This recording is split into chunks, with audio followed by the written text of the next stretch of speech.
नमस्कार, स्वागत है आपका न्यूज़ 31 इंडिया पर। मैं हूं रजत शर्मा। आज उत्तर प्रदेश के शामली में योगी जी का आगमन हुआ, जो कि मुख्यमंत्री हैं उत्तर प्रदेश के। अब वक्त से शामली में जो एमएलए हैं वो हैं प्रसन्न चौधरी जी। अब उनकी प्रतिक्रिया लेते हैं कि योगी जी के आगमन को आखिरकार कैसे देखते हैं। बहुत बहुत स्वागत है प्रसन्न चौधरी जी आपका न्यूज़ 31 इंडिया पर। धन्यवाद आपका। योगी जी आज आए, बात कह कर गए कि जो गर्मी दिखा रहे थे, जो फिरौती करते थे, रंगदारी करते थे, अब वो सब लाइन में लग चुके हैं। क्राइम मुक्त यूपी हो गया है। क्या आपको लग रहा है कि शामली में क्राइम नहीं है अभी? यूपी में क्राइम पे कोई लगाम ये सरकार नहीं लगा पाई जी। केवल इन्होंने उसे बदला है।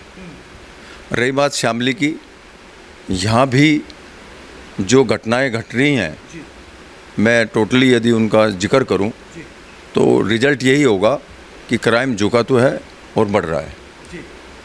आपको सुनकर हंसी छूटेगी। मेरे घेर के आगे से जब मोटरसाइकिल चोरी हो सकती है, जब यहाँ किसानों की जो टुबेले हैं और वे 400 टुबेले रात को पाड़ी जा सकती हैं, उन पर चोर चोरी करके उन्हें ले जाते हैं, जो बैंक में जा रहे हैं किसान, उनकी जेब कट जाती हो, तो और इससे फालतू और क्राइम क्या होगा। ये कहीं ना कहीं अगर यहाँ पर देखें, आप एमएलए हैं, आप भी देखते होंगे, पूरा प्रशासन से आपकी बातचीत, डीएम से, यहाँ के एसएसपी सिटी, एसएसपी, डीएसपी सबसे होगी, तो क्या लगता है कि कहीं ना कहीं जो व्यवस्था की बात हो रही है, कानून व्यवस्था की, वो यहाँ पर भी ढील है? जैसे अतीक के साथ में इस तरीके की घटना हुई, उनकी मौत कर दी गई जुडिशियल कस्टडी में, उस पर क्या कहना होगा? देखो, हमारा कहना ये है, हम तो न्यायपालिका में विश्वास करते हैं। शायद सत्ताधारी लोग जो हैं वो संविधान में, न्यायपालिका में विश्वास नहीं करते, और उनका लचीलापन भी है। वो पुलिस का भय दिखा के और दूसरे क्रिमिनल पैदा कर रहे हैं। पुलिस के सामने क्रिमिनल उनको, दूसरे क्रिमिनल को मार रहा है, तो पुलिस मूक दर्शक बनकर रह रही है। ये मजाक हो रहा है। योगी जी तो कह रहे हैं कि पहले डरते थे जब दूसरी सरकारें हुआ करती थी, सपा की हुआ करती थी, बीएसपी हुआ करती थी, उसमें फूले फले हैं जितने भी ये माफिया हैं, जितने भी ये गैंगस्टर हैं। और अतीक का तो संबंध आईएसआई के साथ में उन्होंने खुद कबूला है कि वो आईएसआई के साथ में जुड़े हुए थे। तो अगर इस तरीके से वहाँ पर एक घटना हो जाती है, खैर उसको फेलियर माना जाएगा, हम भी मान रहे हैं, लेकिन अगर उस पर जो मांग हो रही है लगातार, मुस्लिम धर्म के लोग, कुछ मुस्लिम धर्म के लोग, सबको नहीं बोलूँगा, वो नारे लगा रहे हैं कि अतीक अहमद अमर रहे, अतीक अहमद को शहीद का दर्जा मिलना चाहिए, उस पर क्या कहेंगे प्रसन्न जी? देखो, ये कुछ ऐसी चीज़ है, मैं आपको बताया, हम क्राइम और क्रिमिनल के खिलाफ हैं जी। हम इन चीज़ों में विश्वास नहीं करते। तो आपको लगता है जो हुआ सही हुआ अभी? लेकिन जो बीजेपी कर रही है, हाँ। वो अपनी कमियों को छुपा रही है। हाँ। उसने प्रदेश में विकास नहीं करा, उसने महंगाई में लगाम नहीं लगाई, उसने युवाओं को रोजगार नहीं दिया, अग्निपथ जैसी योजना लगा के युवाओं के साथ धोखा किया है। कोई सा भी काम ले लो, जो इन्होंने पहले वायदे करे थे, 15-15 लाख रुपए जेबों में आ जाएंगे, आगे किसी की जेब में, तेरे भी आएंगे, मेरे तो आए नहीं। आगे 15 लाख रुपए, 15 लाख की बात हुई थी, काला धन आएगा तो उसके बारे में बात कर रहे थे। काला धन तो दुगना हो गया, फिर भी कहाँ गया? अपने नाम नहीं लेते। नोटबंदी जब हुई तो सारे जितने भी माफिया और जितने 2 नंबर के पैसे जोड़ रखे थे, सारे निकल गए उनके। नहीं, नोटबंदी में तो और जो हमारे पास थे नोली पोली 10-5 हज़ार रुपए की, वो भी साफ गई है। कहते 15-15 लाख रुपए होंगे। संजी, नोली थी या ज़्यादा थे? 10-5 हज़ार रुपए, 5 हज़ार रुपये, 10 हज़ार रुपये हमारी दादी पे, ताई पे, चाची पे धरे पा जाते हैं।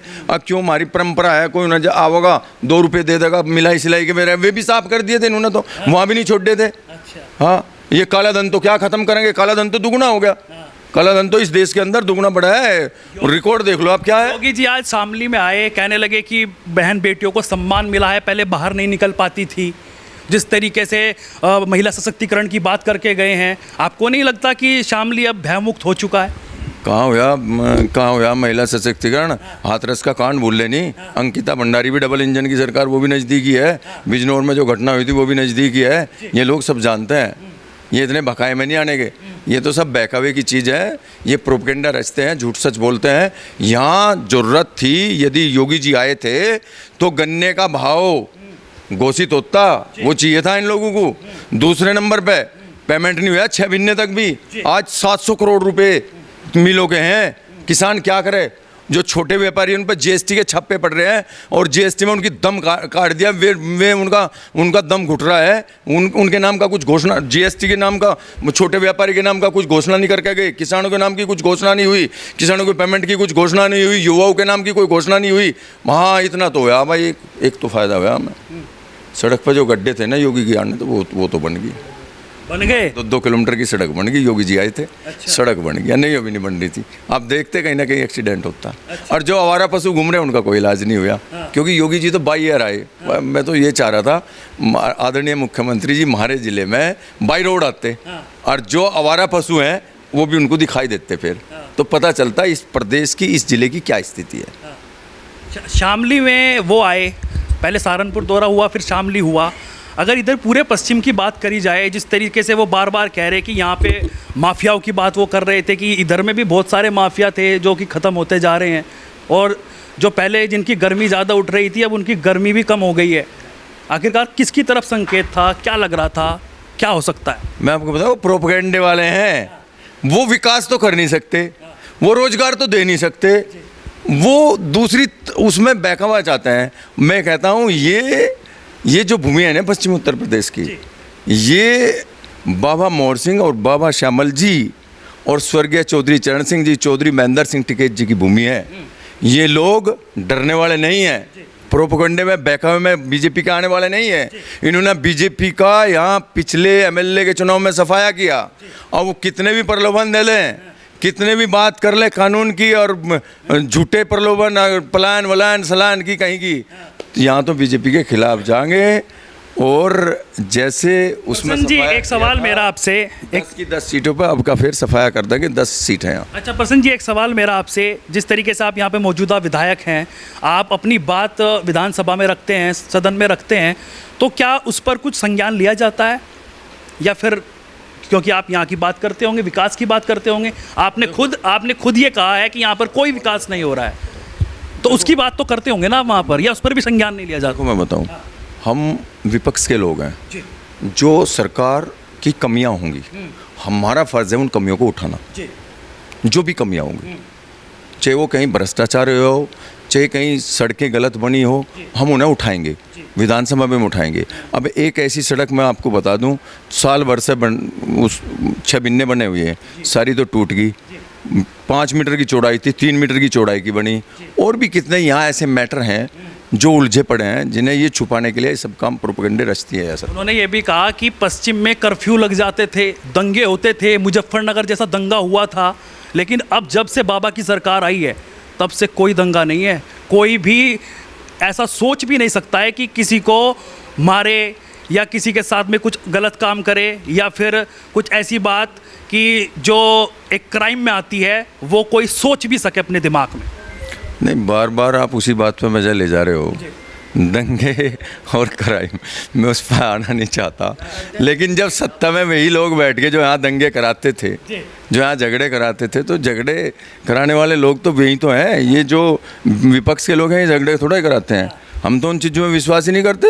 विश्वास बीजेपी वाले करेंगे, धार्मिक उन्माद बीजेपी वाले फैलाएंगे। आपने अभी कहा ना कि यहाँ पे होता है सब, जातिवाद बीजेपी वाले फैलावेंगे। हम तो जातिवाद फैलाते नहीं। तो कहते हैं सबका साथ, सबका विकास, सबका विश्वास। कह रहे मुस्लिमों को इतने मकान दिए हैं, और बहुत सारी योजनाएं, आयुष्मान कार्ड की बात करी, मोदी जी द्वारा जो दिए गए हैं उसकी बात कर रहे हैं।